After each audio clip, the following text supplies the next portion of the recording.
Muito obrigado por mais uma noite de descanso e porque tuas misericórdias se renovaram sobre nossa vida. Muito obrigado pela chuva da madrugada, pelo sol que agora brilha. Muito obrigado porque estamos juntos novamente.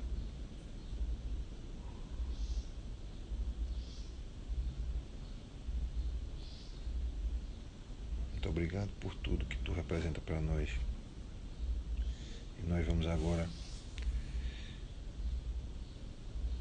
parar para refletir em cima de uma oração que o Senhor fez. É o que eu te peço, em nome de Jesus, amém. Então veja só, o texto é o texto de Mateus 11, 25 até 30, tá? Mas eu vou, na verdade, 25 até 27. O texto diz o seguinte: por aquele tempo, né, exclamou Jesus. Veja só, por que naquele tempo? Naquele tempo, porque foi um período em que ele passou em 3 cidades: Betsaida, Corazim e Cafarnaum. Tá? E nessa cidade, pelo que dá a entender o texto, ele fez milagres, tá? Que em muitas outras cidades, se tivessem sido feitos esses milagres, pessoas tinham se arrependido. E as pessoas eram bem impenitentes nessa cidade, bem incrédulas. Tá?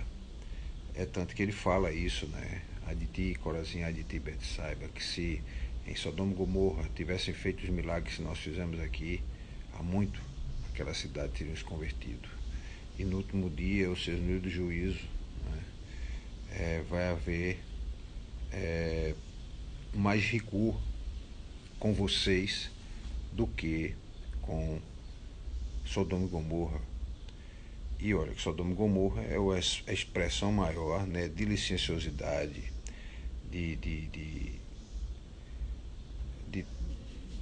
assim, do exemplo de cidades que foram destruídas por conta do pecado. Né? E eu não vou entrar em detalhe porque Sodoma e Gomorra foram destruídas. Tá? Eu vou só chamar a atenção nesse ponto. De que Jesus fala que se Sodoma e Gomorra tivessem operado os milagres que aqui se fizeram, elas teriam permanecido até o dia de hoje. Ou seja, elas estariam sobrevivendo até o dia de hoje. E aí Jesus disse que por aquele tempo, exclamou Jesus, graças te dou. Aí ele faz uma oração e diz assim: graças te dou, Pai, Senhor do céu e da terra, porque ocultastes estas coisas aos sábios e instruídos e as revelaste aos pequeninos. Sim, ó Pai, porque assim foi do teu agrado. Tudo me foi entregue por meu Pai. Ninguém conhece o Filho senão o Pai, e ninguém conhece o Pai senão o Filho, e aquele a quem o Filho o quiser revelar. E vou só ler esse último trecho. Diz: tudo que me foi entregue por meu Pai. Tudo me foi entregue por meu Pai. Ninguém conhece o Filho senão o Pai, e ninguém conhece o Pai senão o Filho, e aquele a quem o Filho quiser o revelar. Tá? E aí Jesus revelou o Pai para nós através da sua vida, das suas atitudes, ao ponto que ele dizia que ele e o Pai eram né? Na mesma prática, no mesmo projeto, na mesma missão, tá? E a gente vai começar a entender o seguinte: primeira coisa, quando Jesus começa o seu ministério, ele escolhe um pequeno grupo de pessoas, pelo menos 11, eram 12, mas um haveria de trair. A gente sabe hoje que foi Judas. Mas desses 12, restaram 11, tá? Embora depois Matias foi acrescentado, mas vamos pensar inicialmente naqueles primeiros apóstolos, né? Discípulos que Jesus escolheu para transmitir para eles o Evangelho, ensinar a eles, andar com eles, caminhar com eles, para que eles pudessem repassar esse conhecimento para as pessoas. Então, essas 11 pessoas foram encarregadas de executar, tá, essa obra de levar o Evangelho a todo mundo. E quais eram as características dessas pessoas? Primeiro, essas pessoas não eram importantes. Segundo, essas pessoas, os discípulos, os primeiros discípulos, não eram bem instruídos. Você não via pessoas das tipo de Paulo, por exemplo, que foi acrescentado depois, tá? E foi considerado apóstolo, porque Cristo se apresentou para ele, mas com a estirpe de Paulo não tivemos primeiros discípulos. Interessante. Não eram pessoas influentes. Os primeiros discípulos não eram pessoas influentes, eles eram pessoas comuns, tá? Que se morressem não seriam nem notados. Não eram ninguém entre os seus, tá? Não eram ninguém. Você não vê ele sendo líderes de grupo de pessoas. Não eram, tá? Era um chamando o outro, o irmão, o primo, o parente próximo, o amigo, para acompanhar Jesus. E outra coisa, eles viviam aonde? A Judéia era uma província considerada de segunda classe, tá? E era na extremidade oriental, né, daquilo que viria a ser o Império Romano. Ou seja, você olhando para o mapa, a Judéia vivia no Extremo Oriente, ou seja, Israel vivia no Extremo Oriente, né, desse mapa, tá? Então, a gente costuma dizer que, e os estudiosos dizem que, na verdade, a Judéia não era nenhum prêmio de consolação para alguém enviado pelo imperador para ser governador daquela região. Na verdade, aquilo era uma quase deportação, né? Uma quase deportação, e foi isso que aconteceu com Pilatos, tá? Então vejam só, olhando esse grupo de pessoas, qual era a probabilidade de sucesso, né, nessa missão, mesmo com a convicção de que Jesus estava vivo, tá? Mesmo com a convicção de que o Espírito Santo o acompanharia, tá? A expectativa de sucesso desses homens era praticamente nula, tá? Ao olhar humano, a expectativa de 11 homens iletrados, né? Homens, na maioria deles simples, eram apenas pescadores ou no máximo lavravam a terra para tirar o sustento da sua própria alimentação, ou seja, cultivavam para a autossubsistência. A expectativa de que um empreendimento, né, mundial como a Igreja de Cristo tivesse sucesso através desses homens era nula. Então, se eles param para pensar um pouco,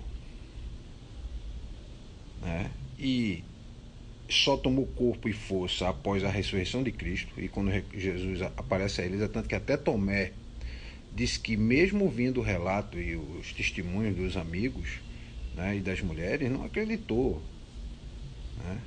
Provavelmente para ele ter dito: olha, gente, eu não acredito, isso acabou, entendeu? Jesus morreu e a nossa expectativa a respeito dele, né, ele pode até ter pensado isso, a gente foi enganado por ele disse que ia ressuscitar e não ressuscitou, né? É mais um falso profeta, vamos pensar assim, falso profeta no sentido de que profetizava algo que não se cumpria, né? Mas se eles tivessem parado para avaliar a situação, provavelmente eles não iriam, porque as condições eram bastante diversas, estava todo mundo contra eles, né? O império era contra eles, porque o império mandou matar Jesus. Os líderes judeus eram contra eles, porque os líderes judeus pediram a morte de Jesus. Só Roma poderia matar. E os líderes judeus pediram a morte de Jesus, né? Confluiu-se em duas ideias e duas leis, uma a favor da outra. A lei judaica dizia que aquele que se chamasse de Deus, determinasse que ele era Deus, ele devia ser morto. E a lei romana, aquele que se arvorasse como sendo filho de Deus, ele na verdade estava afrontando a César, porque só César era Deus, né? César era a personificação, vamos dizer assim, humana dessa figura de Deus.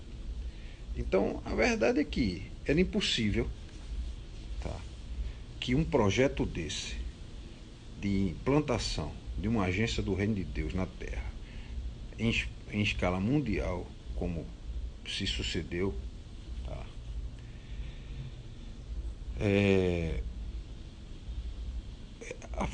a possibilidade de obter êxito era muito pequena. Então, esse grupo fez o quê? O que aconteceu que esse grupo, né, pudesse obter êxito?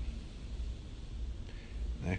O que foi que esse grupo fez, mesmo com todos os obstáculos que surgiram à sua frente, para ele atingirem o sucesso e o êxito e o objetivo que eles tinham? Primeira coisa foi compreender, tá, a fé em Cristo. Foi compreender a fé em Cristo. Foi compreender que fé é essa, quem era Cristo para eles, o que eles esperavam, qual era a expectativa que estava depositada neles. Então, eles tiveram que compreender e, além de compreender, disseminar essa fé, né, para as pessoas.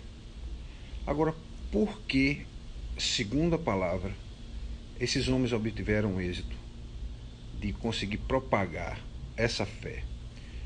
O texto diz aqui, ó: exclamou Jesus: graça te dou, ó Pai, Senhor do céu e da terra, porque ocultaste estas coisas aos sábios e instruídos, e a revelaste aos pequeninos.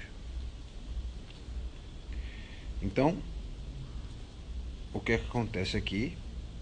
Primeiro, quem eram os pequeninos? A gente vai falar um pouco mais na frente, mas eu vou chamar a atenção que esses pequeninos, na verdade, representavam e figuravam, tá? Era uma figura de linguagem para falar de pessoas que eram puras de coração, pessoas que confiavam inteiramente em Deus,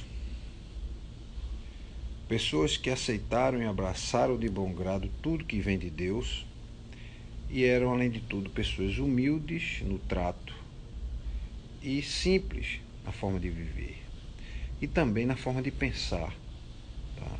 Pessoas simples, não pessoas burras.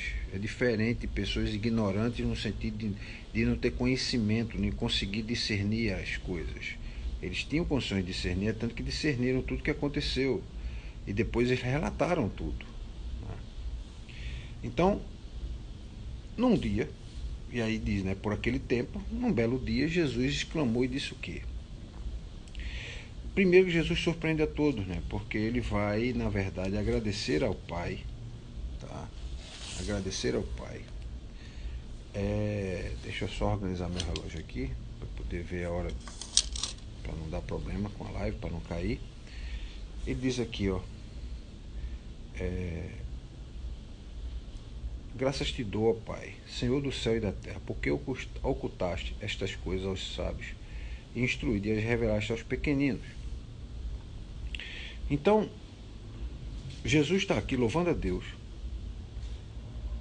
por seu êxito, né, com as pessoas simples da Galileia. Eram chamados de galileus, porque moravam na região da Galileia. Então, Jesus estava aqui demonstrando o quê? Alegria e contentamento, né?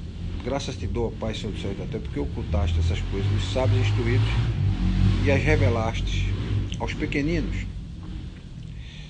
Então, veja só, Jesus está demonstrando alegria e contentamento e mostra que ele era a bússola moral e espiritual de gente simples, porque ele diz que Deus revelou aos pequeninos.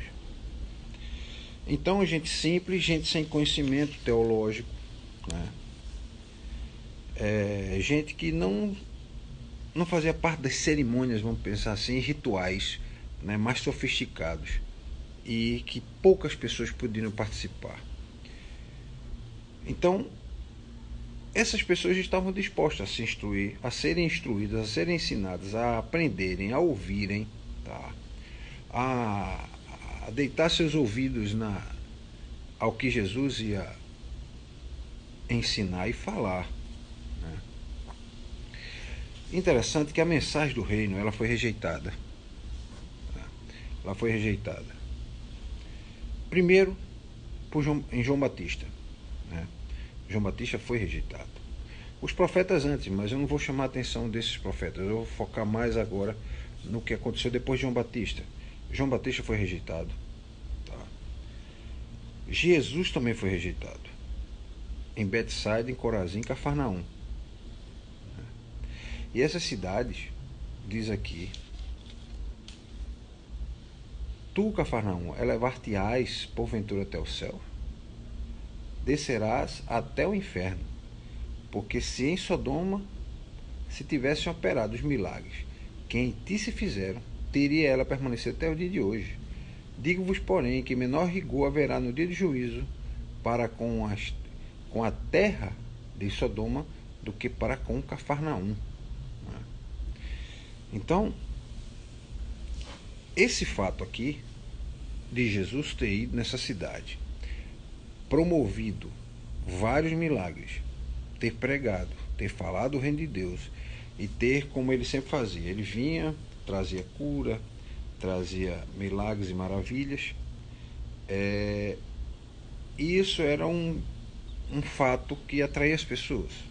Mas o que ele queria, na verdade, era falar do Evangelho. Ele não queria só curar. O ministério de Jesus não foi um ministério de cura. Foi um ministério de trazer o Evangelho. O ministério dele era esse: exercer o processo de evangelização, de falar dessas boas novas do reino. Então, uma mensagem que foi autenticada por João, foi autenticada, não, foi anunciada por João, e ela foi pregada e autenticada por Jesus. Essa mensagem, que é o Evangelho do Reino, foi moralmente rejeitada.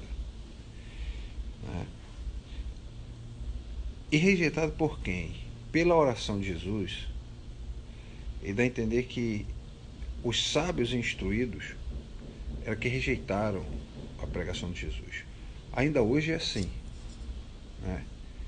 Se nós considerarmos as universidades o templo do conhecimento e da instrução, Jesus não está lá dentro.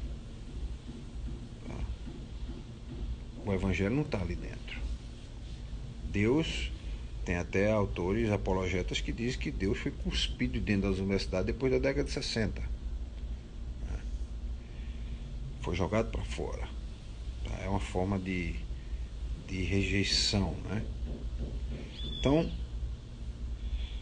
o que aconteceu aqui em Cafarnaum foi um divisor de águas, tanto no ministério de Jesus, quanto no relato que Mateus faz no seu Evangelho.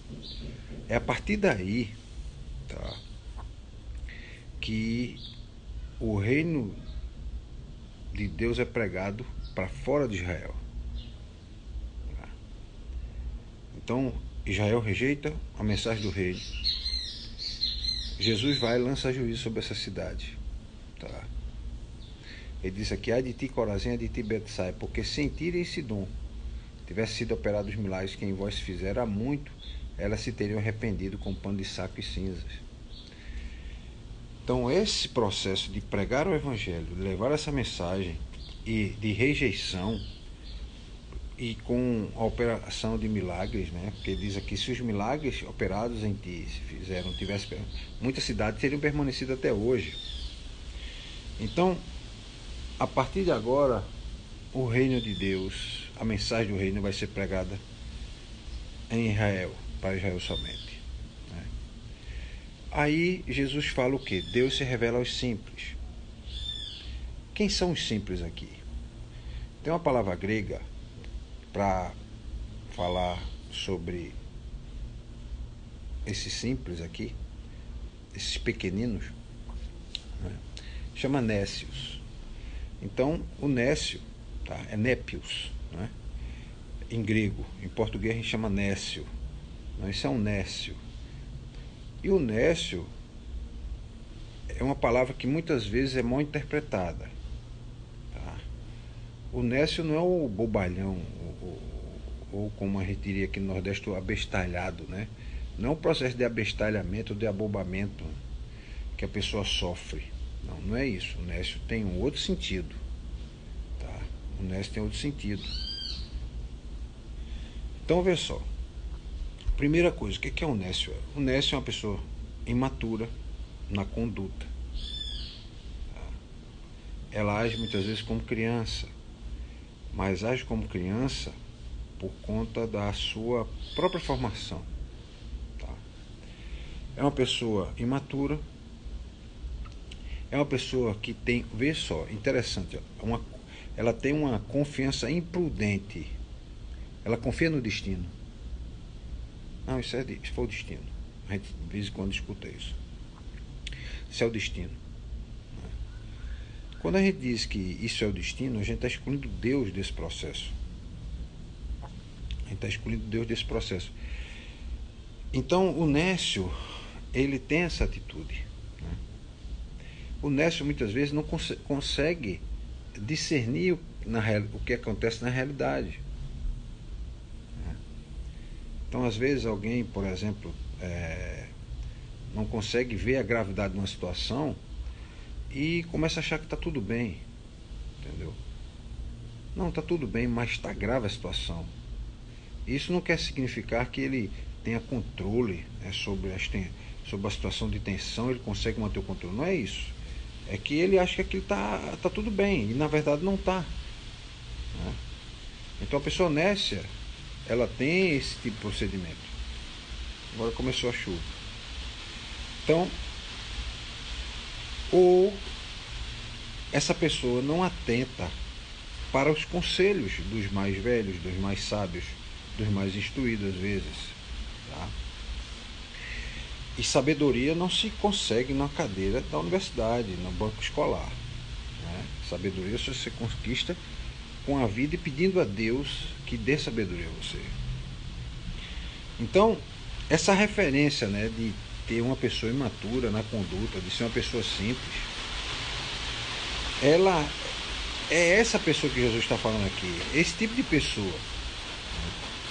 Então, essa referência de pequeninos, de simples, né, de Nécio, é uma referência também a quem? Aos humildes, aos discípulos, às pessoas fracas e indefesas. Tá? Aquele que muitas vezes o mundo não percebe. Essa é a pessoa nécia. São essas pessoas que Jesus diz, olha, Deus está se revelando e se revelou através do seu amor para essas pessoas. São essas pessoas que às vezes não têm voz na sociedade, às vezes são invisíveis aos olhares dos outros, às vezes não podem nem falar. São desprivilegiadas, pessoas pobres, mendigos, doentes, e na época de Cristo até os escravos. Esses são os nécios, são os simples. São muitas vezes aqueles que não têm direito nem de falar para se representar. Tem que vir alguém e represente por eles. A gente tem muita gente no Brasil que se enquadraria nessa situação. Basta você olhar para o Congresso e ver que existem representantes das pessoas que não têm voz.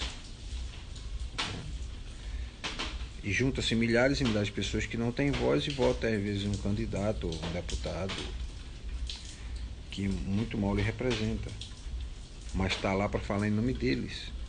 Né? Então Jesus faz uma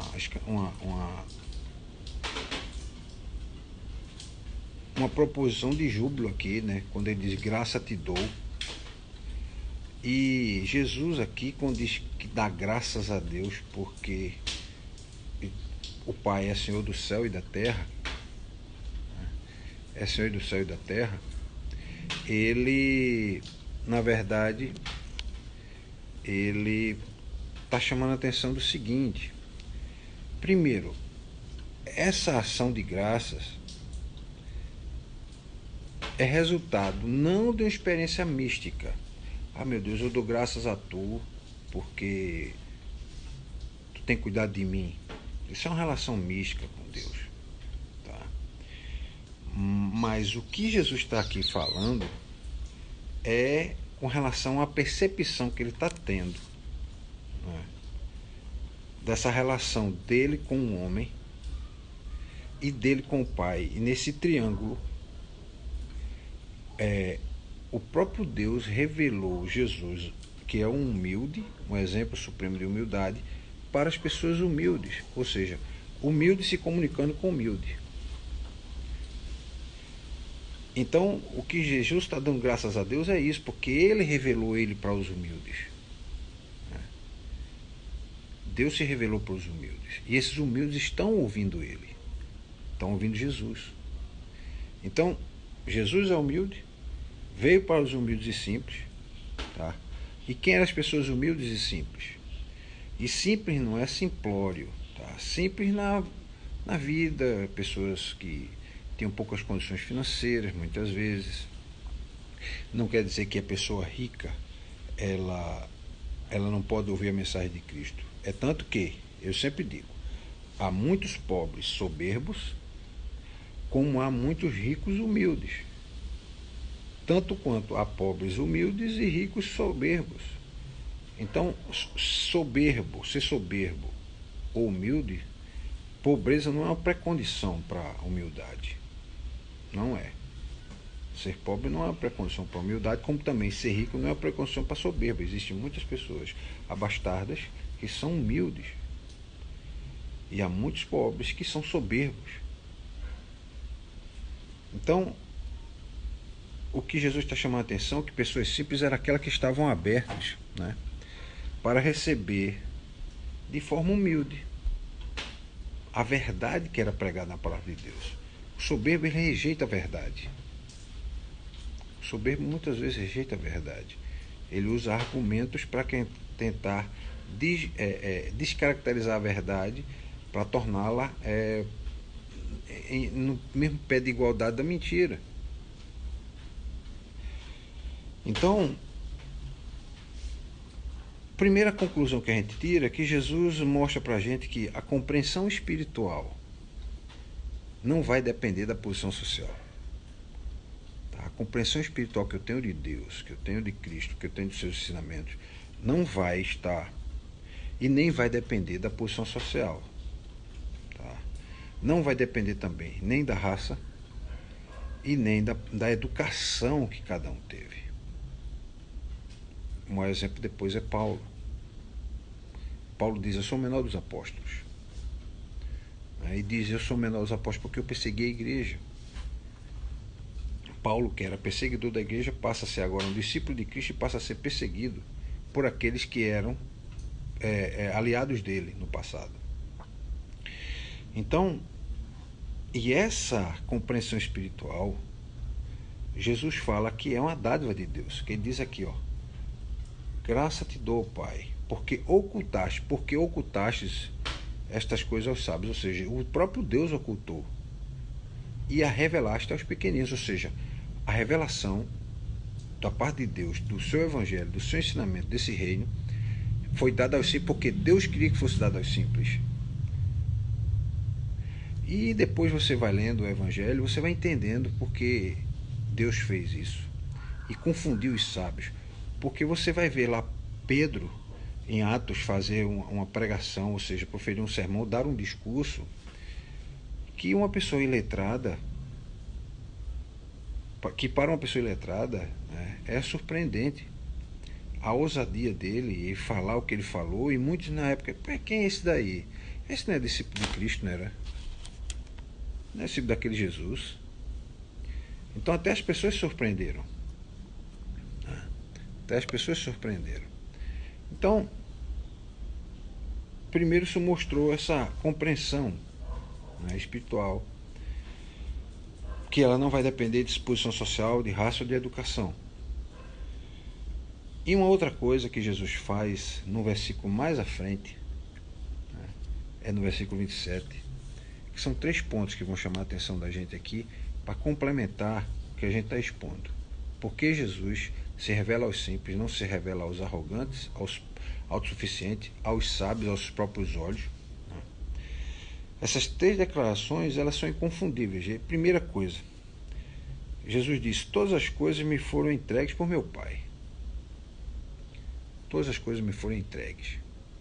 Não é algumas coisas, não é os discípulos, não é a igreja, não, todas as coisas. tudo, absolutamente tudo, está entregue na mão de Cristo. E ele diz aqui, tudo me foi entregue por meu Pai. Então, todas as coisas. A primeira parte desse relacionamento inconfundível que o próprio Jesus tinha com o Pai. Ou seja, o Pai tinha dado tudo a ele tinha domínio sobre tudo.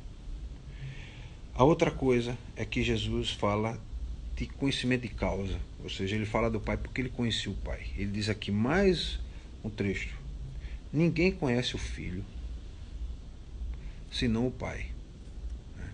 Ninguém conhece o Filho senão o Pai. O que ele está chamando a atenção é de que há uma relação do Pai com o Filho, que o Pai deu tudo ao Filho, deu conhecer tudo a ele, né? Todos os tesouros escondidos do reino estão expostos aos olhos de Jesus, e também que ele, Jesus, era conhecido do Pai. Então, há uma relação de, a gente vai ver que de reciprocidade. Por quê? Porque mais na frente ele diz assim: ninguém conhece o Pai senão o Filho. Ou seja, ninguém conhece o Filho senão o Pai, ninguém conhece o Pai senão o Filho. Ou seja, o Filho conhece o Pai e o Pai conhece o Filho. E ainda tem mais um detalhe. Jesus diz assim: ninguém conhece o Pai senão o Filho. E outra coisa, e ainda haverá pessoas que ele vai dar possibilidade de conhecer o Pai, porque aquele a quem o Filho o quiser revelar. Ou seja, Jesus diz aqui que ele pode revelar o Pai para as pessoas, para qualquer um, né? O Pai vai ser revelado. Quem é o Pai? Então o Pai vai ser revelado. E isso é surpreendente, porque o próprio Jesus é conhecido do Pai, o Pai é conhecido do Filho, e ainda há a possibilidade de uma pessoa que não está fazendo parte desse círculo receber essa dádiva de conhecer o Pai, sendo revelado pelo Filho. O Pai diz assim, aliás, Jesus diz assim: graças te dou, Pai, Senhor dos céus e da terra, porque ocultaste essas coisas aos sábios instruídos. E diz mais na frente que tudo foi entregue para Jesus. Então Jesus também, se quisesse revelar aos sábios instruídos, revelaria, mas não quis revelar. Tanto que ele diz que perguntaram a ele: por que você ensina por parábolas? E a parábola, ela era comum, era uma forma comum de ensinamento da época de Cristo. Ele diz: eu vim para confundir, né? Se os sábios quiserem tentar saber quem sou eu, eles vão ter que parar um pouco para pensar. Mas como eles são autossuficientes, muitas vezes veem falando de parábolas, coisas simples, eles vão tirar como forma literal e acham que é uma grande bobagem que eu estou ensinando. Então, essa relação de Jesus, né, primeiro é um reconhecimento da dependência de Deus, né, dependência total do Pai. E também da condição de servo, porque diz aqui: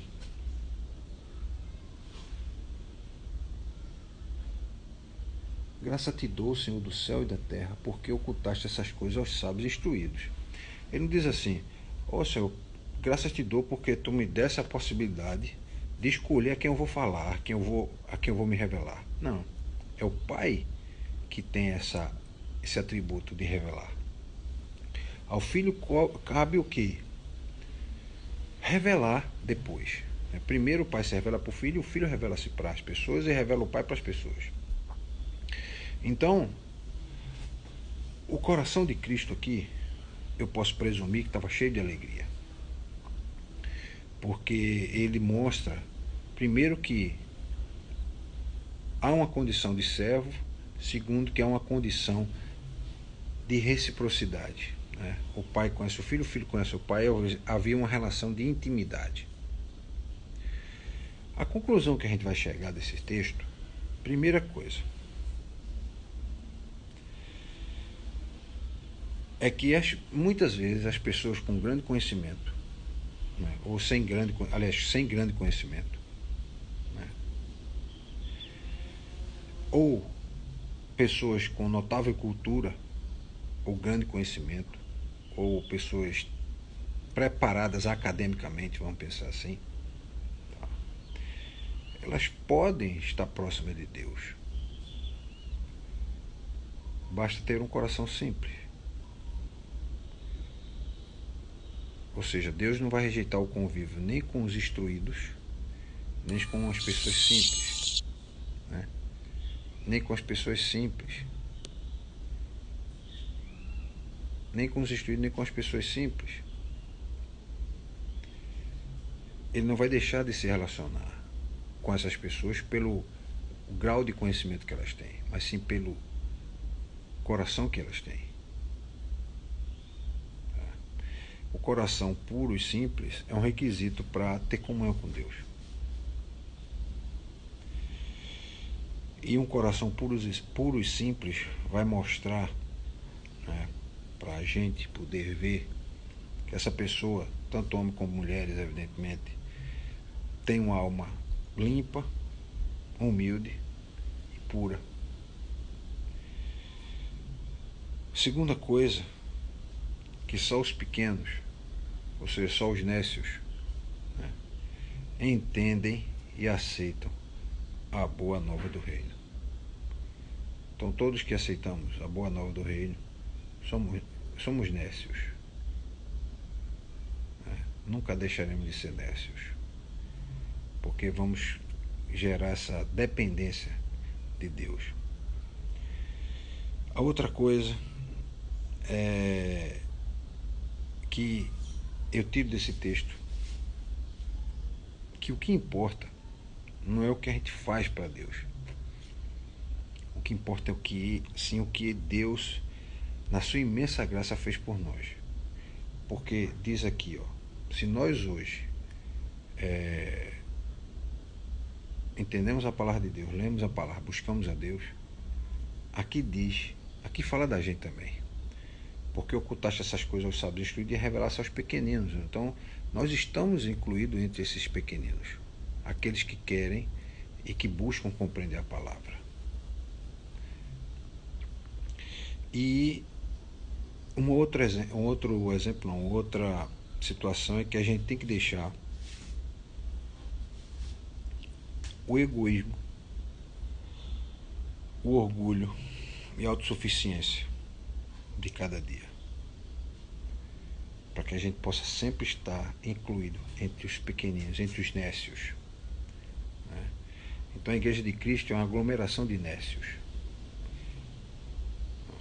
A Igreja de Cristo é uma aglomeração de nécios.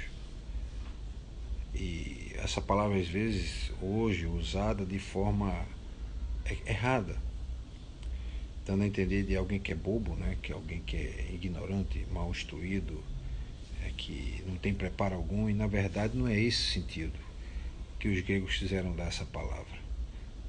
Tá? A minha oração é que a gente possa ter um coração puro, simples, humilde, e que a gente sempre lute e relute para evitar o orgulho, a autossuficiência, né? O egoísmo, porque Deus não se revela aos orgulhosos, só vai se revelar aos nécios. E temos um bando de nécios que estão nas igrejas hoje em dia. Temos muita gente arrogante dentro da igreja? Temos. Temos pessoas que não são nécias dentro da igreja? Temos. O próprio Jesus disse que ia ter o joio e o trigo. E o joio se parece muito com o trigo, né? As duas plantas se parecem muito. Então, só Deus sabe quem é. E a gente tem que orar para que a gente não esteja incluído nesse grupo. Eu vou orar, e se alguém tiver algum pedido de oração, fale, ou no caso escreva, né? Que a gente vai orar depois, tá certo? Eu depois publico isso no YouTube, daqui a pouquinho eu vou botar no YouTube e boto no meu grupo. E também vão estar nas redes sociais aí, vão estar no Instagram e vai estar no Facebook.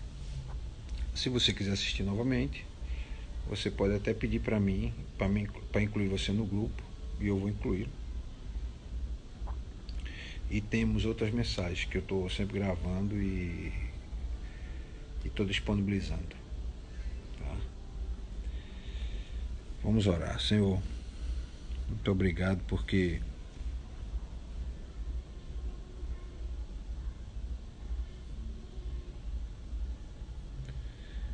Tu, Senhor, se revelaste aos nécios,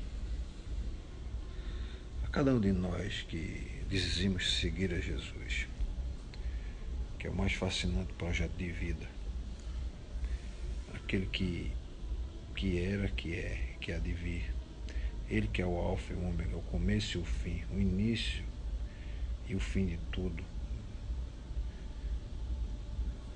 Tudo começou e ele estava presente, e ele também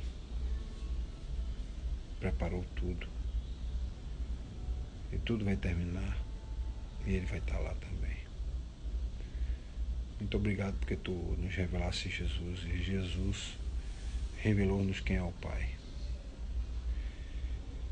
Que a gente possa estar sempre, a cada dia, sendo incluído e se incluindo nesse grupo dos pequenos e simples do Reino de Deus. Isso não quer dizer que a gente não deve buscar o conhecimento, porque quem muito conhecimento busca, ele provavelmente vai ser excluído desse reino. Não. Na verdade, temos que ter um coração puro e humilde. É isso que eu te peço, Senhor. Nos deixe ter um coração puro e humilde.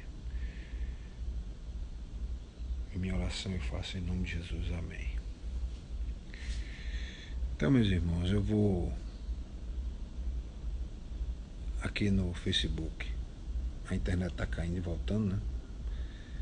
Mas pelo menos conseguimos chegar até o fim. Temos mais poucos minutinhos, mais 5 minutos, tá? Se tiver algum pedido de oração, irmão, faça. À noite, às 19 horas,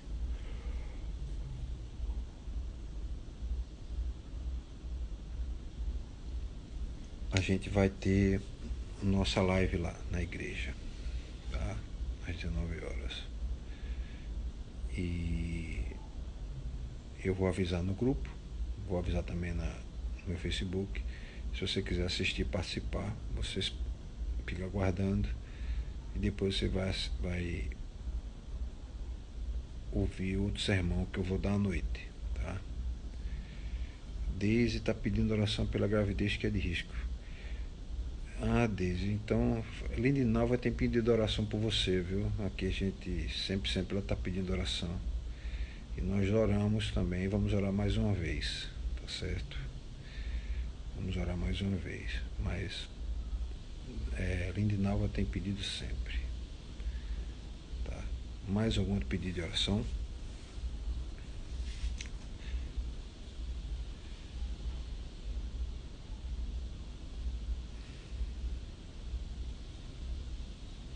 Acho que não. Então vamos orar, né, para que Deus possa dar uma gravidez com mais tranquilidade, né, para Deise e para o esposo. Senhor, muito obrigado, Deus, porque tu se revelaste para nós, e na tua revelação tu disseste que 2 ou mais estivessem reunidos em teu nome, tu estarias ali presente. Eu sei que o Senhor está presente aqui agora. Ó Deus, esteja acompanhando essa situação de Deise na sua gravidez de risco, Senhor. Esteja com tua mão poderosa sobre o útero e sobre aquela criança, Senhor, que está se desenvolvendo dentro do ventre dela. Que o Senhor possa estar trazendo cura, eliminando o risco, Senhor, dessa gravidez. Que o bebê possa se desenvolver com toda tranquilidade, saudável, com todas as plenas condições, sendo plenamente alimentado dentro do ventre da sua mãe. Muito obrigado, Senhor, porque sabemos que tu escutas nossas orações. Tu mesmo disseste que o Espírito Santo intercede por nós com gemidos inexprimíveis, porque nós não sabemos orar, e eu sei que agora ele estava intercedendo por Deise, pedindo ao Pai pela situação de Deise. Muito obrigado, Senhor. Cuida dela, da criança e do marido. Esteja os abençoando. Em nome de Jesus. Amém. Amém. Então, meus irmãos, eu vou encerrar. Já vai, acho que mais um minuto a live encerra, eu acho. E estejam mais à noite, são convidados, né? Vocês são convidados para mais à noite, a gente tá junto, tá certo? Um abraço a vocês e até mais tarde. Deus abençoe a todos.